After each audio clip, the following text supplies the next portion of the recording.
hard she was being believed. Wow. Yeah, even when she played the hooker in the first movie with Gere that she made, she wasn't that vulgar. Actually, I don't think there's that she says anything vulgar at all. I think that the roommate does. Yeah. And I don't remember who played her. But I think that I don't remember her saying anything vulgar. It was a PG-13 film, although these days that doesn't mean all that much. But 20 years ago or 30, whenever it was done, PG-13 meant something. Yeah, that's true. That's absolutely. Now it doesn't. Now it doesn't. You got to check if you're a parent. Okay, so let's go to cut 34. And on all places, CNN announced the lie of the year as decided by PolitiFact. Here is cut 34. Moving on to the most important, the lie of the year. Control room, I don't even know if we have this. Can we get a drum roll? Can I get? Oh, thank you very much. So here it is, by popular demand, the #1 lie of the year, based on something the president first said in 2009 and then updated in 2013. If you like your health care plan, you can keep your health care plan. What we said was you could keep it if it hasn't changed since the law's passed. So this was a runaway favorite with readers. 59% voted for this as lie of the year. There you go. Jake Tapper with the drum roll and everything. Well, and what's kind of funny, a little inside story, I was tweeting with Jake the day before on Wednesday, and I said, would you like to bet that it's not, that the liar of the year won't be Obama saying this? And he said, well, you don't really think it would be, good of me to be betting you about this. And then he said, and I don't know what it is anyway. I said, well, it would be really bad if you bet me and you did know. That's true. What's interesting is there's a little bit of controversy about this because PolitiFact originally gave a partially true to the initial statement about you can keep your health care. Well, she even said that just now, that it was partially true. Yeah. That was partially true. So as far as her explanation, and this is the editor of PolitiFact, and I don't recall her name, something Drobnik Holan, I believe. I will get it for you. Yeah, go ahead. Yeah. Her explanation was that they felt that when he originally said this, since there were some people who were going to be able to keep their plan, it wasn't a complete falsehood. But then after it turned out that millions of people were indeed going to lose them, and he came out in November and made the really ridiculous excuse saying, I never really said that, and that's not really what I meant. That's when they came to the conclusion that this was the lie of the year. Even though they originally rated it as partially true, they felt that it was the most important statement of any of the ones that they had looked at this year. And for that, I mean, there's a lot of people who are trying to make the case that they're hedging here and they're backtracking a little bit. But I have to commend them. I was shocked. I would have bet. I'm not sure I would have bet my house, but I was willing to bet Jake Tapper some decent money on Twitter that they weren't going to do this. I mean, this is I find it rather shocking. Yeah, no, I did too. I really did, and I give them credit. By the way, it's Angie Drobnik Holan is the name. Now let's move on now to Al Sharpton. And here's why I want to try to set this up the right way. Once again, MSNBC apparently has selectively edited tape, or at least played only a portion and not the whole statement in correct context. On the day of the Mandela funeral, Bill O'Reilly went on and said that Mandela is a communist. And that's all that Al Sharpton on his show the next day played. But here's, I believe I have here at cut 28, Will, the full cut. Here's cut 28. What do they do now? That's what some New Jerseyans are asking. No, that's not it. No, that's my mistake, I guess. Let's see. I thought that was it. Give me a second. We will find out. No, that was my fault. Okay. So let me explain it. So he stopped the tape when he said that Al Sharpton, that Nelson Mandela was a communist, and then O'Reilly went on to say, but he was a great man. So he was called out on O'Reilly's show, and then Sharpton has responded to that, and here's cut 35.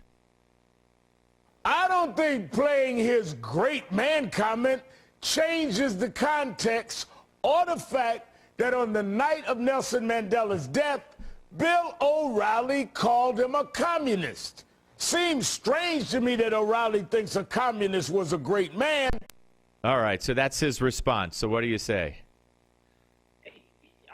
I say he's an idiot. I mean, that's because Nelson Mandela initially was a communist. So that's not a terrible thing to say about him if it turns out to be true. And yes, this ended up being a communist who did tremendously wonderful things for South Africa. So to not play, clearly what he was trying to do last week by just playing that O'Reilly called him a communist is he was trying to defame O'Reilly. But O'Reilly was actually saying very, very nice things about Mandela beyond the fact that he was a communist. So, but the other part that was interesting here is Sharpton had Karen Finney on, and part of the clip that they played of O'Reilly is O'Reilly said that he had been to South Africa. Right, and she came back and said, yeah, go ahead. Karen Finney comments, yeah, he went to South Africa, but I'm sure he didn't go to Soweto. Well, and then O'Reilly puts on a picture of himself in Soweto. Yeah, in Soweto. Yeah. And he demanded her apology, and she apparently did send him a note saying, I'm sorry, you're right. So she's got a lot more class than Al Sharpton, and that's not saying much. Well, has none.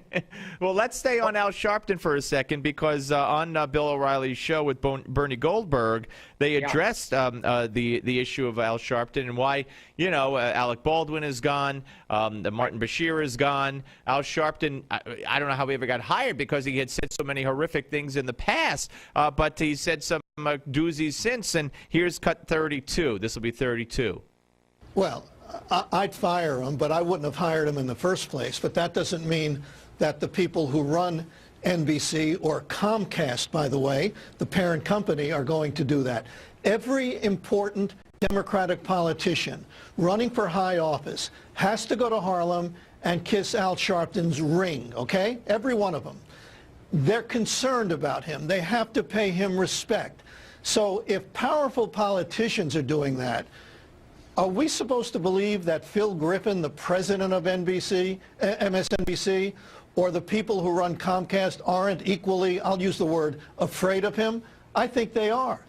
Yeah, well, it's a good point. He went on to say that you never know what he'll say if he gets fired. I'm not sure exactly what he meant by that, but yeah, I mean, it just boggles the mind how this man with his history could have a TV and radio show. And that's what we felt at the time that he was, first being used as a commentator and a substitute host. Was, does this man really have credibility? So we don't know. And he was on, I believe, prior to Comcast making the purchase. So this was when GE was the exclusive owner. Yeah, good point. Right. So I don't know what he may have had on, and this is all speculation. Did he have something on somebody at GE? Were they concerned? I mean, why was he ever even brought in as a commentator? I mean, I think the problem is that once you let the wolf in the door, I think that's when we really got dicey here. And conceivably, he may have been asking for more and more airtime, or else. And now he's got his own show, and can they actually get rid of him without significant repercussion?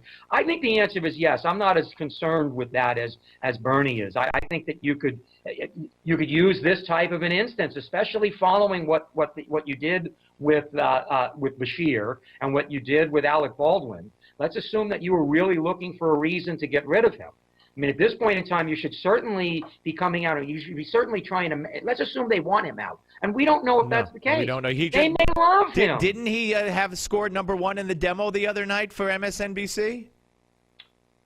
Was it him? I'm not sure. I think there was a day when Sharpton did it. Maybe it was one night, but I think there was one night in there. It might have been a night in there. It's crazy. But I mean, we don't know if they're really looking to get rid of him. Right. Potentially, the audience loves him. Although he gets very, very terrible ratings. I mean, they're terrible. Well, they're almost as bad as Bashir's. All right. Let me put up a picture on the screen for those watching at Newsmax.com. This is 36. Will the Slate culture blogger Aisha Harris made a case, or in her own mind she made a case, that it's racist for Santa Claus to be an old white man and he should be replaced, if we could put it up, by a penguin. Right, which of course is absurd because penguins are in the Antarctic, They're not in the Arctic, so they would be nowhere near the North Pole. But, you know, the intellectual capacity of this woman is certainly very much in question, because she clearly doesn't understand. And I think, unfortunately, this is probably an educational issue, where you've got people who don't realize that Santa Claus is not, per se, a fictional character. He is indeed based upon a 4th century Greek saint, Greek priest who ended up becoming a saint, by the name of Saint Nicholas. This isn't a myth. This man really did exist. And guess what? He was white, and he had a white beard.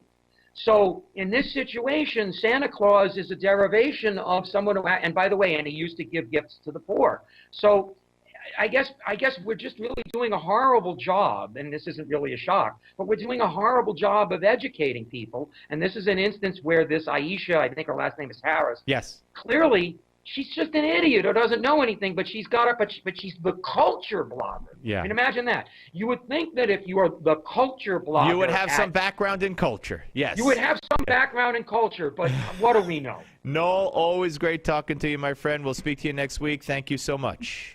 Sounds good. All right. Noel Sheppard, ladies and gentlemen, associate editor of Newsbusters.org, here on the Steve Malzberg Show, as he is Malzberg's Media Madness segment. He's here every Friday at the midway point of the show, 4:30 p.m. Eastern Time. When we come back, we'll be joined by Rob Astorino, Westchester County Executive in New York. You'll get to hear this. Don't